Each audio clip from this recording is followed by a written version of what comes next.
का जवाब है हाँ जी इनके पास, आसानी से आए समझ में मेथड इनके खास। हो केमिस्ट्री और साइंस हम पढ़ते जैसे गेम, हो केमिस्ट्री और साइंस हम पढ़ते जैसे गेम। हो फेवरेट टीचर सबकी अपनी एसवी मैम, हो फेवरेट टीचर सबकी अपनी SV ma'am. Hello guys, welcome back to my YouTube channel. तो आज हम पढ़ेंगे चैप्टर 2। अगर आपने चैप्टर 1 की वीडियो नहीं देखी है तो आप पहले उसे देख लीजिए, क्योंकि उसके कुछ कॉन्सेप्ट आपको यहाँ पर भी देखने को मिलेंगे। तो फर्स्ट ऑफ ऑल हम बात करते हैं, चैप्टर नेम है is matter around us pure. जो हमने पिछले चैप्टर में बात करी थी कि जो मैटर होता है, मैटर क्या होता है, कोई भी ऐसी चीज़ जो जगह घेरता हो और उसका खुद का क्या हो, मास हो। अब ये पेंसिल है, क्या ये एनवायरनमेंट में स्पेस घेर रही होगी? आप बोलेंगे बिल्कुल मैम। क्या उसका कुछ मास होगा, यानी कुछ ऐसा वेट होगा? इसका बिल्कुल होगा। इसका मतलब ये क्या है, मैटर है। अब हमारे चारों तरफ जो मैटर होते हैं, मैंने आपको पिछले चैप्टर में बताया था कि वो या तो सॉलिड हो सकते हैं, या तो लिक्विड हो सकते हैं, या तो गैस हो सकते हैं। अब यहाँ पर हमें डिस्कस करना है कि जो हमारे चारों तरफ जो मैटर होते हैं, वो मैटर प्योर होते हैं या नहीं होते हैं। तो उन चीज़ों के बारे में हम यहाँ पर पता करेंगे। तो चलिए इसको हम डिस्कस करना शुरू करते हैं। मैटर की डेफिनेशन लास्ट टाइम में मैंने आपको बताई थी, आई होप आपने नोट कर रखी होगी पहले से। तो यहाँ पर देखो, सबसे पहली चीज़ आपको दे रखी है मिक्सचर। क्या होता है मिक्सचर? मिक्सचर होता है जब एक से ज़्यादा टाइप के पार्टिकल को आप मिला देते हैं, ठीक है। More than one type of particle combine each other are called mixture. जब एक से ज़्यादा टाइप के पार्टिकल को आप कंबाइन कर देते हैं, उसे आप कहते हैं मिक्सचर होते हैं। और जब एक ही टाइप के पार्टिकल होते हैं, उसे आप क्या कहते हैं? प्योर सब्सटेंस कहते हैं। ऐसा सब्सटेंस जिसके अंदर ओनली वन ही टाइप के पार्टिकल हो, और ऐसा सब्सटेंस जिसके अंदर एक से ज़्यादा टाइप के पार्टिकल हो, उसे कहेंगे मिक्सचर। अब आइए, कितने टाइप के मिक्सचर आपके होते हैं? तो आपके जो मिक्सचर हैं वो बेसिकली 2 टाइप्स के होते हैं। फर्स्ट है होमोजीनस मिक्सचर, सेकेंड है हेट्रोजीनस मिक्सचर। तो जो फर्स्ट होमोजीनस मिक्सचर है, होमो का मतलब होता है सेम और हेट्रो का मतलब होता है डिफरेंट। मैं आपको इसको अपने नोटबुक में ही समझा देती हूँ। देखिए, तो मिक्सचर के डेफिनेशन मैं आपको पहले ही क्लियर कर चुकी हूँ। अब मैं आपको क्या बताऊंगी कि जो होमोजीनस मिक्सचर है वो क्या होते हैं। तो होमोजीनस मिक्सचर ऐसे चीज़ होती है, यानी जो कंटेन करते हैं यूनिफॉर्म कंपोजिशन को, यानी कि जिसमें जो कंपोजिशन होता है वो सेम होता है, उसे हम क्या कहते हैं? यूनिफॉर्म, है ना। और यहाँ क्या होता है, इसे ही कहते हैं हम होमोजीनस मिक्सचर। फॉर एग्जाम्पल के लिए अगर मैं आपसे बात करूँ, आपके पास एक ग्लास है जिसके अंदर आपने वाटर डाला हुआ है, प्लस में क्या डाला हुआ है? सॉल्ट डाला है। अब सॉल्ट थोड़े टाइम बाद उसमें डिजॉल्व हो जाएगा, तो क्या डिजॉल्व होने के बाद जब आपने उसे देखा, कि आपको लग रहा है उसके अंदर सॉल्ट है? आपको नहीं पता चल रहा। Top to bottom solution as a same दिख रहा है। इसका मतलब वो क्या है? एक यूनिफॉर्म कंपोजिशन है। और वो एग्जाम्पल है इसका होमोजीनस का। यहाँ पर होमो वर्ड से आप याद रखेंगे क्या? सेम। और हेट्रो वर्ड से आप याद रखेंगे क्या? डिफरेंट। जिसके अंदर अलग अलग, मतलब जिसमें सेपरेशन दिख जाए, वो क्या? हेट्रोजीनस का एग्जाम्पल होगा। अब यहाँ पर अगर मैं आपसे बात करूँ, सॉल्ट प्लस वाटर, ये आपका एग्जाम्पल होगा। सॉल्ट सॉल्यूशन जो है वो एग्जाम्पल होगा आपका होमोजेनस मिक्सचर का। शुगर सॉल्यूशन भी आप यहाँ पे ले सकते हैं। वहीं अगर मैं आपको बात करूँ, muddy water sorry single T आएगा, चॉक वाटर, ये सभी एग्जाम्पल होंगे किसके? हेट्रोजीनस के। और यहाँ पर जो यूनिफॉर्म और नॉन यूनिफॉर्म है, इससे भी आप ऐसे याद रख लो, जैसे कि अगर स्कूल में सारे बच्चे यूनिफॉर्म में आते हैं तो सब सेम दिखते हैं ना, यानी यूनिफॉर्म मतलब सेम, होमो मतलब सेम। और जो अगर कोई भी बच्चा स्कूल में कुछ अलग से यूनिफॉर्म में पहन के आ जाए तो बिल्कुल अलग सा दिखता है, तो वो क्या है? नॉन यूनिफॉर्म, यानी जो हमें टॉप टू बॉटम सेम ना दिखे। अब यहाँ पे मैंने आपको एग्जाम्पल भी समझा दिया है। नेक्स्ट तरफ चलते हैं, सॉल्यूशन क्या होते हैं। देखें, तो सॉल्यूशन क्या होता है? सॉल्यूशन सॉल्यूट और सॉल्वेंट का मिक्सचर होता है। जब सॉल्यूट और सॉल्वेंट कंबाइन होते हैं तो एक चीज़ बनाते हैं जिसे हम कहते हैं सॉल्यूशन। अब यहाँ पर जो सॉल्यूट और सॉल्वेंट है, ये कंबाइन होते हैं और क्या बनाते हैं? सॉल्यूशन बनाते हैं। फॉर एग्जांपल के लिए, अगर मैंने अभी थोड़ी देर पहले आपको बताया था, यहाँ पर आपने 100 ml क्या लिया है? वाटर लिया है, पर यहाँ पर आपने 2 ग्राम लिया है सॉल्ट। अब आप मेरे को बताओ, इसमें सॉल्ट कम है या वाटर कम है? तो आप बोलेंगे मैम सॉल्ट कम है। तो जो कम होता है, कम क्वांटिटी में, यानी जो लेस क्वांटिटी में सॉल्यूशन के अंदर प्रेजेंट होता है, उसे हम कहते हैं सॉल्वेंट, सॉल्यूट।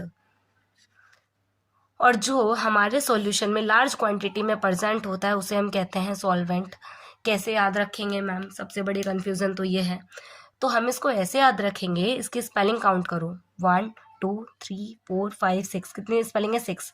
वहीं इसकी स्पेलिंग काउंट करो, 1 2 3 4 5 6 7, इसमें 7 है। तो जिसकी स्पेलिंग कम है वो कम क्वांटिटी में प्रेजेंट होगा सॉल्यूशन में, और जिसकी स्पेलिंग ज़्यादा है वो लार्ज क्वांटिटी में सॉल्यूशन के अंदर प्रेजेंट होगा। ठीक है, तो इस टाइप से ये रहेगा।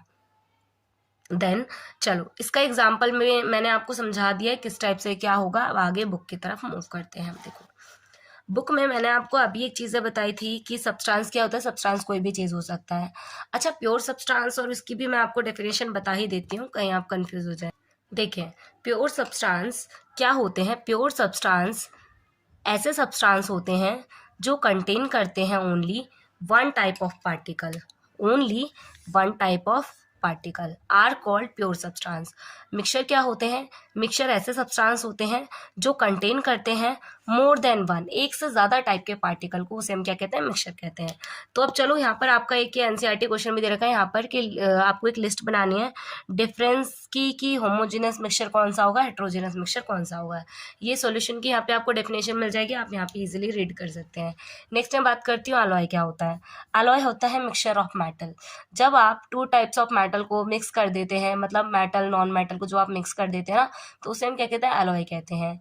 इसी का एक एग्जांपल है ब्रास। ये इसी का एक एग्जांपल है जिसमें क्या होता है कि जिंक और कॉपर को मिक्स करवा के ब्रास बनाया जाता है, और ये इन दोनों का मिक्सचर, यानी इसे क्या कहते हैं, अलॉय कहते हैं। चलिए नेक्स्ट है हमारी कुछ प्रॉपर्टीज दे रखे हैं सॉल्यूशन की, तो ये आप रीड कर लेना एक बारी क्या है, बाकी मैं आगे बताती हूँ आपको। कंसंट्रेशन ऑफ सॉल्यूशन, मतलब जो सॉल्यूशन है उस कंसंट्रेशन का मतलब क्या होता है, मात्रा यानी क्वांटिटी, कि कितने क्वांटिटी में सॉल्यूशन में क्या चीज़ है वो हम कैसे पता लगाएंगे। उसके लिए कुछ फॉर्मूलेज आपको यहाँ पे दिए गए हैं। पहला फॉर्मूला है mass of mass percent. Mass of mass, जब भी कोई चीज़ आए आपको ऊपर रखना है सॉल्यूट और नीचे रखना है सॉल्यूशन, ठीक है। और मल्टीप्लाई में जब भी परसेंटेज की बात करते हैं, मतलब ऊपर आएगा सॉल्यूट, नीचे आएगा सॉल्यूशन, मल्टीप्लाई में क्या आएगा, 100 आएगा। उसने बोला था मास बाय मास, तो आपको क्या लिखना है, mass of solute divided by mass of solution multiply by 100। वहीं अगर मैं बात करती हूँ, क्या लिखा है, मास बाय वॉल्यूम। पहले मास है तो हम लिखेंगे ऊपर mass of solute, second number पे वॉल्यूम है यानी क्या लिखेंगे, volume of solution multiply by 100, same है। अब लिखा है वॉल्यूम बाय वॉल्यूम, यानी ऊपर भी वॉल्यूम आएगा वॉल्यूम ऑफ सॉल्यूट, और सेकेंड भी वॉल्यूम यानी नीचे भी वॉल्यूम आएगा। आई होप आपको तीनों फॉर्मूलेस क्लियर हो गए होंगे। चलिए इस न्यूमेरिकल की तरफ चलते हैं। इस न्यूमेरिकल में क्या है, बोल रहा है कि एक सॉल्यूशन कंटेन कर रहा है 40 ग्राम कॉमन सॉल्ट, यानी 40 ग्राम तो उसमें कॉमन सॉल्ट है, और 320 ग्राम वाटर है। यानी अब मेरे को बताओ इसमें वाटर कम है कि सॉल्ट कम है। आप देखते ही बता देंगे मैम इसमें सॉल्ट कम है, तो सॉल्ट कौन है, इसमें सॉल्यूट है। मैंने आपको बताया था जिसकी स्पेलिंग कम है वो सॉल्यूट होता है, और जिसकी स्पेलिंग ज़्यादा होती है वो सॉल्वेंट होता है, यानी 320 क्या है यहाँ पर, सॉल्वेंट है। अब यहाँ पर आपको निकालना है मास बाय मास परसेंट, तो फॉर्मूला क्या आएगा, mass of solute divided by mass of, अच्छा एक सेकेंड, एक और चीज़ बताओ, यहाँ पर जो सॉल्यूट और सॉल्वेंट है, नीचे देखो क्या फॉर्मूला है, मास बाय मास परसेंट है ना, तो क्या है, mass of solute divided by mass of solution. तो आपको पता होगा मैंने आपको क्या बताया था कि सॉल्यूशन क्या होता है, सॉल्यूट और सॉल्वेंट का मिक्सचर होता है। सॉल्यूट और सॉल्वेंट कंबाइन हो जाते हैं और क्या बनाते हैं, ये बनाते हैं सॉल्यूशन। तो इसका मतलब जब हम यहाँ पे सॉल्यूशन की वैल्यू रखेंगे तो उस टाइम पे क्या होगा, हमें ये 40 और 320 को ऐड करना पड़ेगा ना। इसी वजह से यहाँ पे इन दोनों को ऐड करा गया, आंसर क्या है 360, जो किसकी वैल्यू है, सॉल्यूशन की वैल्यू है। ठीक है, अब मास परसेंटेज ऑफ सॉल्यूशन कैसे निकालेंगे, मास ऑफ सॉल्यूट वैल्यू कितनी आएगी 40, क्योंकि 40 था हमारा सॉल्यूट, नीचे मास ऑफ सॉल्यूशन, हमने सॉल्यूट और सॉल्वेंट को ऐड करके क्या आया था 360, यानी ये क्या है हमारी वैल्यू, और जो आंसर आएगा क्रॉस करके वो कितना आ जाएगा 11.1%, यही हमारा आंसर है। नेक्स्ट है सस्पेंशन और कोलाइडल सॉल्यूशन और सोल, इन तीनों में मैं आपको अभी डिफरेंस बताती हूँ कि क्या रहेगा। So guys welcome back to my YouTube channel. Last video में हमने चैप्टर 2 का पार्ट 1 पढ़ा था, अभी हम चैप्टर 2 का पार्ट 2 देख रहे हैं, जहां पर मैं आपको डिफरेंस बता रही हूँ सोल, कोलाइडल और सस्पेंशन के बीच में। अगर मैं आपसे इन पार्टिकल्स को देखने के लिए बोलूँ तो आपको देख के क्या पता चल रहा है कि जो सोल के पार्टिकल्स का साइज है बहुत छोटा है, कोलाइडल के पार्टिकल का साइज थोड़ा सा बड़ा है कंपैरिजन टू सोल। सस्पेंशन के पार्टिकल का साइज सबसे ज्यादा बड़ा है। आपको यहाँ पर एक वैल्यू लिख लेनी है, यहाँ पर 1, यहाँ पर 100। इसका मतलब क्या हुआ, इसको आप इसलिए लिखिए हमने वैल्यू क्योंकि सोल के जो पार्टिकल होते हैं इनका साइज 1 नैनोमीटर से छोटा होता है, 1 नैनोमीटर से छोटा होता है। और जो इसके पार्टिकल हैं कोलाइडल के, उनके पार्टिकल का साइज 1 to 100 नैनोमीटर के बिटवीन होता है। वहीं अगर मैं बात करूं सस्पेंशन, इनके पार्टिकल का साइज 100 नैनोमीटर से बड़ा होता है। ठीक है, तो ये हुई इसकी बात। बाकी अगर हम आगे बात करें, इसके अगले वाले पॉइंट की तरफ चलें तो देखो इसके और पॉइंट्स क्या होंगे। इसका जो एग्जाम्पल है वो है सॉल्ट सॉल्यूशन। क्या है इसका एग्जाम्पल? सॉल्ट सॉल्यूशन इसका एक प्रॉपर एग्जाम्पल है, और इसका प्रॉपर एग्जाम्पल है मिल्क, और इसका प्रॉपर एग्जाम्पल है मडी वाटर। अब आपको ये एग्जाम्पल ध्यान में रखने हैं क्योंकि इसी के बेसिस पे हम सारे आगे के क्वेश्चन क्लियर कर लेंगे। सॉल्ट जो पानी में डला हुआ होता है उसके पार्टिकल आपको दिखते नहीं है, ना के बराबर, मतलब दिखते ही नहीं है। इसका मतलब पार्टिकल के साइज इतना छोटा होता है कि हमको नेक्ड आइज से दिखता ही नहीं है। पर जो मिल्क के पार्टिकल होते हैं थोड़े बड़े होते हैं, हम इसको माइक्रोस्कोप की हेल्प से देख सकते हैं। पर जो सस्पेंशन के पार्टिकल्स होते हैं वो इतने ज्यादा बड़े होते हैं कि आप उनको नेक्ड आइज से भी देख सकते हैं। ये हमें टॉप टू बॉटम सेम दिखाई देता है। इसका मतलब ये क्या है? होमोजेनस मिक्सचर है। मिल्क के particle top to bottom white दिखते हैं, इसका मतलब वो हेट्रोजीनस सॉल्यूशन का एग्जांपल है। नेक्स्ट मडी वाटर, इसके पार्टिकल्स हमें नॉर्मली दिख जाते हैं, वो सेपरेट भी हो जाते हैं, तो ये क्या है? हेट्रोजीनस सॉल्यूशन है। तो इसके 1 by 1 मैं आपको पॉइंट लिख के दिखाती हूँ। देखिए इसमें क्या है कि इसका एग्जाम्पल मैंने सॉल्ट सॉल्यूशन बताया था, पार्टिकल का साइज बहुत छोटा है। पार्टिकल का साइज इतना छोटा होता है कि आप उसे खुली आंखों से नहीं देख सकते, यानी नेक्ड आइज से आप उसको नहीं देख सकते, पर आप इसको हाई पावर माइक्रोस्कोप से देख सकते हैं। मिल्क के पार्टिकल का साइज थोड़ा बड़ा होता है, आप उसको नेक्ड आइज से तो नहीं देख सकते, पर आप उसको माइक्रोस्कोप की हेल्प से देख सकते हैं। मडी वाटर के पार्टिकल इतने बड़े होते हैं कि आप उनको नेक्ड आइज से देख सकते हैं। सॉल्ट सॉल्यूशन के पार्टिकल इतने छोटे होते हैं कि उनका साइज 1 नैनोमीटर से लेस होता है। मिल्क के पार्टिकल का साइज 1 to 100 नैनोमीटर के बिटवीन होता है। जो सस्पेंशन होते हैं इनके पार्टिकल का साइज 100 नैनोमीटर से बड़ा होता है, इसके पार्टिकल का साइज सबसे ज्यादा बड़ा होता है। अगर मैं बात करूं सोल के पार्टिकल, ये पास हो जाते हैं फिल्टर पेपर के थ्रू क्योंकि इनका साइज बहुत छोटा होता है। मिल्क के पार्टिकल का साइज थोड़ा बड़ा होता है, इसलिए फिल्टर पेपर से पास नहीं हो पाते। नेक्स्ट है कि जो मडी वाटर के पार्टिकल होते हैं वो इतने ज्यादा बड़े होते हैं, इसलिए वो फिल्टर पेपर से पास नहीं हो पाते। नेक्स्ट बात करते हैं टिंडल इफेक्ट की। अच्छा, अब ये टिंडल इफेक्ट होता क्या है, क्योंकि ये समझना जरूरी है। फॉर एग्जाम्पल के लिए आपके पास ये एक सॉल्यूशन है, एक सेकंड में आपको ना बुक में ही दिखा देती हूँ इसका एग्जाम्पल। देखो ये आपके बुक में ये वाला एग्जाम्पल दिया गया है। इसमें आप इस वाले डायग्राम को देखें तो इसके अंदर कोई ऐसा सॉल्यूशन है जिसके पार्टिकल मूवमेंट नहीं कर रहे, क्योंकि टिंडल इफेक्ट क्या होता है, जब एक छोटे से पार्टिकल के ऊपर लाइट फॉल होती है और ऐसे करके फैल जाती है, स्कैटर्ड हो जाती है। अब जिस सॉल्यूशन के अंदर पार्टिकल का साइज बहुत छोटा होगा तब तो क्या उसमें लाइट स्कैटर्ड होगी? आपका आंसर होगा बिल्कुल नहीं होगी, बिल्कुल नहीं होगी। इसका मतलब उसमें कोई Tyndall effect. Sorry for disturbance. देखिए हम यहाँ पर थे कि इसमें पार्टिकल्स के साइज इतना छोटा होता है तो कोई स्कैटरिंग आकर नहीं होगी, इसका मतलब यहाँ पे कोई टिंडल इफेक्ट देखने को नहीं मिलेगा। बट जब मैं बात करती हूँ मिल्क के पार्टिकल थोड़े बड़े होंगे, इसका मतलब उसमें पार्टिकल्स के ऊपर लाइट स्कैटर्ड होगी और कुछ इस टाइप से दिखेगा, इसका मतलब इसमें टिंडल इफेक्ट पॉसिबल होगा। पर वहीं अगर मैं बात करूं मडी वाटर की, तो आपको पता है मिट्टी के पार्टिकल्स कुछ टाइम तो उसमें घूमते हैं, इसका मतलब जब तक वो पार्टिकल वहां पे घूम रहे होंगे तब तक तो टिंडल इफेक्ट शो होगा। बट जैसे ही पार्टिकल्स नीचे सेटल डाउन हो जाएंगे तो ऊपर तो कुछ भी पार्टिकल नहीं है, इसका मतलब वहां पर कोई टिंडल इफेक्ट शो नहीं होगा। तो वही चीज हम इस लास्ट पॉइंट में डिस्कस कर रहे हैं कि इसमें टिंडल इफेक्ट शो नहीं होगा, इसमें शो होगा, बट इसमें समटाइम टिंडल इफेक्ट शो होगा, समटाइम भी नॉट। ठीक है, देन इसके बाद चलते हैं नेक्स्ट टॉपिक की तरफ। यहाँ पर कुछ ये मैं आपको एक बार समझा देती हूँ क्या है। ये हमारा एक टेबल है कॉमन एग्जाम्पल ऑफ कोलाइड्स का।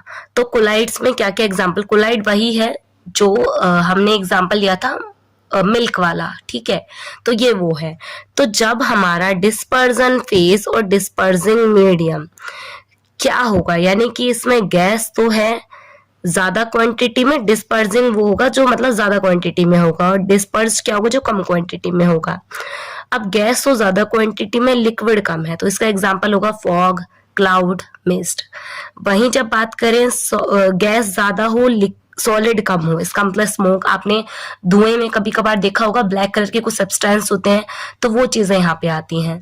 नेक्स्ट है लिक्विड ज्यादा है पर गैस कम है, लिक्विड ज्यादा है गैस कम है, वो एग्जाम्पल होगा सेविंग क्रीम का, ठीक है, या फॉर्म इसका एग्जाम्पल हो जाएगा। नेक्स्ट लिक्विड ज्यादा है पर दोनों मतलब लिक्विड लिक्विड है, वो होगा इमल्सन यानी मिल्क, या फेस क्रीम भी इसका एग्जाम्पल हो सकता है। नेक्स्ट लिक्विड ज्यादा है पर सॉलिड कम है, ये है सोल्क यानी कि मिल्क ऑफ मैग्नीशिया, और मड भी इसी का एग्जाम्पल हो जाएगा। नेक्स्ट है सॉलिड तो ज्यादा है पर गैस कम है, इसका एग्जाम्पल है रबर या प्यूमिक हो सकता है इसका आंसर। नेक्स्ट है फॉर्म, इसका एग्जांपल हो सकता है। अगला है सॉलिड ज्यादा है लिक्विड कम है, ये है जेल, और जेली, चीज, बटर, ये सभी इसी के एग्जांपल है क्योंकि इसमें सॉलिड ज्यादा होता है लिक्विड कम होता है। नेक्स्ट है सॉलिड ज्यादा होगा और सॉलिड मतलब दोनों सॉलिड सेम क्वांटिटी होगी, तो ये क्या है, ये बोलेंगे सॉलिड सोल, जैसे कलर्ड जैम स्टोन हो सकता है इसका, मिल्की ग्लास हो सकता है, ये सभी इसके एग्जाम्पल हो जाएंगे। नेक्स्ट है फिजिकल और केमिकल चेंज के बारे में। अच्छा, फिजिकल चेंज वो चेंज होते हैं जो रिवर्सिबल होते हैं, फिजिकल चेंज वो चेंज होते हैं जो रिवर्सिबल होते हैं, यानी कि जैसे आपने देखा है आप आटे से रोटी बनाते हैं, आपने उस रोटी को ऐसे गोल गोल करा, फिर उसको बेल दिया, बेलने के बाद पूरी एक राउंड रोटी बन जाएगी, पर उसी रोटी को अगर आप उठा के फिर से गोल करें तो वापस से गोल हो जाएगा ना, इसका मतलब वो एक रिवर्सिबल प्रोसेस है, वो फिजिकल चेंज है। पर वहीं जब आप उस रोटी को तवे पे सेक देंगे तो उसके बाद वापस से पहले जैसा गूंदा हुआ आटा नहीं बन सकता, इसका मतलब वो क्या है, केमिकल चेंज है, ठीक है। वैसे ही अगर मैं आइस की बात करूं, अगर आप फ्रिज में वाटर को फ्रीज करने के लिए रखते हैं तो वो एक आइस में कन्वर्ट हो जाता है, पर जब उसको बाहर लेके आते हैं तो फिर से लिक्विड बन जाता है और फिर से आप बर्फ बना सकते हैं, इसका मतलब वो क्या है, फिजिकल चेंज। वहीं अगर उस पानी से आपने क्या कर दिया, चाय बना दिया, मिल्क और दूध सब कुछ डाल के चाय बना दिया, और वापस से बोले आपको मिल्क बना दो, तो आप नहीं बना सकते क्योंकि वो केमिकल चेंज है। वहीं जब आप मिल्क से कर्ड में उसको सेटल कर देते हैं तो वो भी एक केमिकल चेंज है। नेक्स्ट है burning of candle.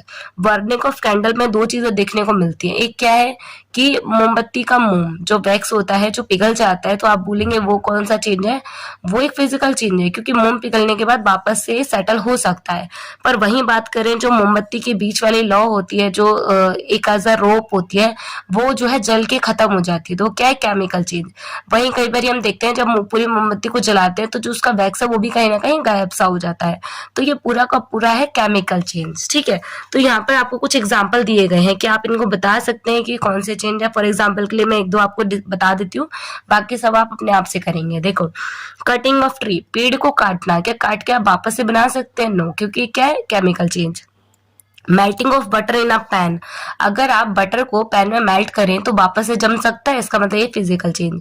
Rusting of अलमीरा, अगर आपके अलमीरा में जंग लग जाए तो क्या आप वापस से पहले जैसा कर सकते हैं, नहीं, क्योंकि क्या केमिकल चेंज है।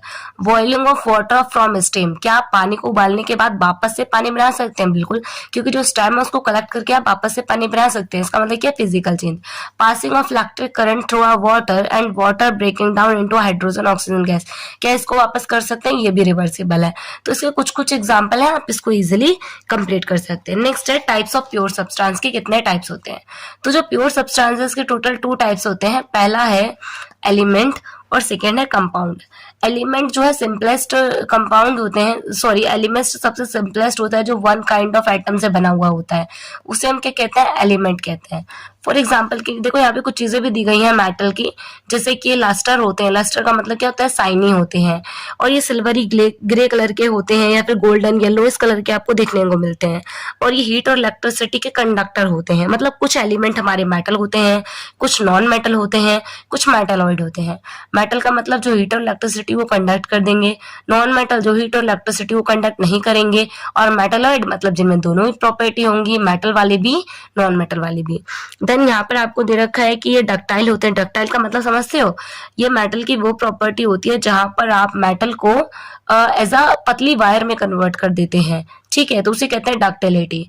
नेक्स्ट होता है मैलेबिलिटी। मैलेबिलिटी वो मतलब क्या कहते हैं प्रॉपर्टी होती है मेटल की, जिसको आप मेटल को बीटन के थ्रू पीट पीट कर एक पतली शीट में कन्वर्ट कर देते हैं। नेक्स्ट है स्नोरस। स्नोरस वो चीज होती है मेटल की प्रॉपर्टी जहां पर ये साउंड करते हैं। आपने देखा है जितने भी मेटल्स होते हैं वो सभी एक रिंगिंग साउंड प्रोड्यूस करते हैं, तो वो क्या है, स्नोरस प्रॉपर्टी है। तो यहाँ पर कुछ आप एग्जाम्पल में देख लेना, इस तरीके से काफी सारे दे रखे हैं, जैसे पोटेशियम, मरकरी, ये सभी आपके मेटल्स होते हैं। मैं आपको इनके बारे में जब अगला हमारा चैप्टर आएगा ना उसमें भी इसके बारे में डिस्कस करूंगी दोबारा से। नेक्स्ट है आपका यहाँ पर कंपाउंड। कंपाउंड क्या होता है, जो एक से ज्यादा टाइप ऑफ एटम और मॉलिक्यूल से मिलके बने होते हैं, या एक से ज्यादा एलिमेंट से मिलके बने होते हैं, उन्हें हम कहते हैं कंपाउंड। एटम सबसे छोटी यूनिट होती है which can not be split, जिसको आप तोड़ नहीं सकते। मॉलिक्यूल, नंबर ऑफ एटम मिलके क्या बनते हैं, मॉलिक्यूल बनते हैं, और नंबर ऑफ मॉलिक्यूल मिलके क्या बनते हैं, कंपाउंड बनते हैं। तो ये चीजें हैं। नेक्स्ट यहाँ पर मिक्सचर और कंपाउंड का एक आपको एक टेबल दे रखा है, मतलब डिफरेंस है, आपको ये अच्छे से कर लेना है। मिक्सचर क्या होता है, मिक्सचर वो चीजें होते हैं जिनको आप फिजिकली अलग कर सकते हैं, जैसे कि दाल चावल आपने एक साथ मिक्स कर दिया बिना पके हुए, आप उनको अलग अलग कर सकते हैं। आपने पेन और पेंसिल को एक साथ मिक्स कर दिया, आप उनको अलग कर सकते हैं हाथों से। फिजिकल मेथड से जो अलग हो जाए वो फिजिकल चेंज है, पर जो चीजें फिजिकल चेंज के थ्रू अलग ना हो पाए उनको अलग करने के लिए कोई पर्टिकुलर मेथड की जरूरत पड़े तो वो है कंपाउंड। जैसे कि आपने हाइड्रोजन और ऑक्सीजन को मिला दिया, वाटर बन गया, बट वापस से उसके बॉन्ड को ब्रेक करने के लिए आपको कुछ दूसरे मेथड्स का यूज करना पड़ेगा। आप फिजिकल मेथड से अलग नहीं कर सकते, क्योंकि यहाँ पे केमिकल चेंज देखने को मिल गया और इसे कहते हैं कंपाउंड। तो मिक्सचर के अंदर फिजिकल चेंज देखने को मिलता है, पर कंपाउंड में क्या होता है, केमिकल चेंज देखने को मिलता है। मिक्सचर में कोई नई चीज नहीं बनती, कोई न्यू सब्सटेंस फॉर्म नहीं होता, पर कंपाउंड के अंदर एक न्यू सब्सटेंस फॉर्म होता है। मिक्सचर में कोई पर्टिकुलर रेशो की जरूरत नहीं पड़ती, पर कंपाउंड में एक पर्टिकुलर रेशो की जरूरत पड़ती है, ठीक है। और ये क्या होता है, एक वेरिएबल कंपोजिशन होता है। वेरिएबल का मतलब जो फिक्स ना हो, मतलब कितना भी हो सकता है, उसकी वैल्यू चेंज भी हो सकती है, पर इसमें क्या होता है कि वेरिएबल नहीं होता, फिक्स चीजें होती है। यही चीज मैं आपको बता रही थी, तो इन चीजों को आप इजीली कंप्लीट कर लेना। नेक्स्ट यहाँ पर आपका एक टेबल दे रखा है। मैटर मैंने आपको लास्ट चैप्टर में बताया था, मेटल के 3 टाइप्स होते हैं, सॉलिड, लिक्विड, गैस, और टोटल 5 स्टेट होती है, मेनली 3 है। इसको 2 पार्ट में कैटेगराइज करा गया है। फर्स्ट है प्योर सब्सटेंस, सेकंड है मिक्सचर। प्योर सब्सटेंस के 2 पार्ट हैं, एलिमेंट और कंपाउंड, जो मैंने अभी बताया है। मिक्सचर क्या होता है, होमोजेनियस मिक्सचर और हेट्रोजेनियस मिक्सचर, जो मैंने लास्ट वीडियो में बताया था। इसी के साथ ही अच्छा एक चीज और यहाँ पे क्वेश्चन है मोस्ट इंपॉर्टेंट, इसे और बता दूं मैं आपको। जैसे सोडियम क्लोराइड यानी NaCl को सॉल्युबल वाटर से कैसे आप अलग करेंगे, इसका आंसर है इवापोरेशन। इसी टाइप के कुछ इंपॉर्टेंट क्वेश्चन है, जैसे कि बटर फ्रॉम कर्ड, इसका आंसर है सेंट्रिफुगेशन। नेक्स्ट है ऑयल फ्रॉम वाटर, इसका आंसर है सेपरेटिंग फनल। नेक्स्ट है टी फ्रॉम टी लीफ, इसका आंसर है फिल्ट्रेशन। नेक्स्ट है आयरन पिन फ्रॉम सैड, इसका फिल्ट्रेशन, इसका सॉरी वो होगा मैग्नेट से रिलेटेड है इसका सेपरेशन। नेक्स्ट है व्हीट ग्रेन फ्रॉम हस्क, इसका है थ्रेसिंग। नेक्स्ट है fine mud particle suspension in water, इसका भी फिल्ट्रेशन है। तो इस टाइप से आप इसको कर सकते हैं। और एक इसमें था ये वाला कलर वाला, ये पेटल्स वाला, इसका आंसर है क्रोमेटोग्राफी, यानी क्रोमेटोग्राफी, इसमें कलर्स सेपरेशन होते हैं। नेक्स्ट एक ही एग्जांपल और सुन लो, एक ये सैचुरेटेड सॉल्यूशन वो सॉल्यूशन होता है जहां पर no more solute can be dissolve at a given temperature, यानी कि एक टेम्परेचर पे, दिए हुए टेम्परेचर पर आप ज्यादा से ज्यादा सॉल्यूट को ऐड नहीं करवा सकते। अगर आप वहां पर ऐड करवाना चाहते हैं तो आपको टेम्परेचर को बढ़ाना पड़ेगा, तो उसे कहते हैं सैचुरेटेड सॉल्यूशन। प्योर सब्सटेंस क्या होते हैं, which contain only one kind of particle are called pure substance. Colloid क्या होते हैं, इसका एग्जांपल है मिल्क, जिसके पार्टिकल 1 to 100 नैनोमीटर के बिटवीन होते हैं। सस्पेंशन क्या होता है, इसके पार्टिकल सबसे ज्यादा बड़े होते हैं। इसमें टिंडल इफेक्ट कभी कभी देखने को मिलता है, कभी कभी नहीं मिलता। इनके पार्टिकल आंखों से देख सकते हैं, इसका एग्जाम्पल है मडी वाटर। तो ये सभी कुछ कुछ इसके एनसीईआरटी क्वेश्चन ऑलमोस्ट आप लोग इजिली कर लेंगे। तो ये सारी चीजें हैं, आपको अच्छे से कर लेना है। अब जैसे ये भी एक एग्जाम्पल दे रखा है कि आपको इसमें प्योर सब्सटेंस को फाइंड करना है, जैसे आयरन, आइस, इसमें से आप जो है प्योर सब्सटेंस को आपको टिक करना है कि कौन कौन सब्सटेंस है जो प्योर वाले हैं, बाकी सबको आपको अलग कर देना है। नेक्स्ट है इस टाइप से आपको कुछ कुछ चीज़ों को देख लेना। ये क्वेश्चंस है, बाकी जो मेनली समझाने वाला कॉन्सेप्ट है वो मैं बता चुकी हूँ। बाकी आप अपने बुक उठाइए, नोटबुक उठाइए और उसमें कंप्लीट करने का काम शुरू कर दीजिए, क्योंकि लर्निंग पोर्शन आपका है, बाकी समझाने का काम मेरा था। तो ओवरव्यू मैं आपको दे चुकी हूँ। और वीडियो हेल्पफुल लगा है तो वीडियो को लाइक करें। ऐसे ही और वीडियो के लिए चैनल को सब्सक्राइब कर लें। Thank you so much watching this video. हर सवाल का जवाब है हाँ जी इनके पास, आसानी से आए समझ में मेथड इनके खास। हो केमिस्ट्री और साइंस हम पढ़ते जैसे गेम, हो केमिस्ट्री और साइंस हम पढ़ते जैसे गेम। हो फेवरेट टीचर सबकी अपनी एसवी मैम, हो फेवरेट टीचर सबकी अपनी एसवी मैम।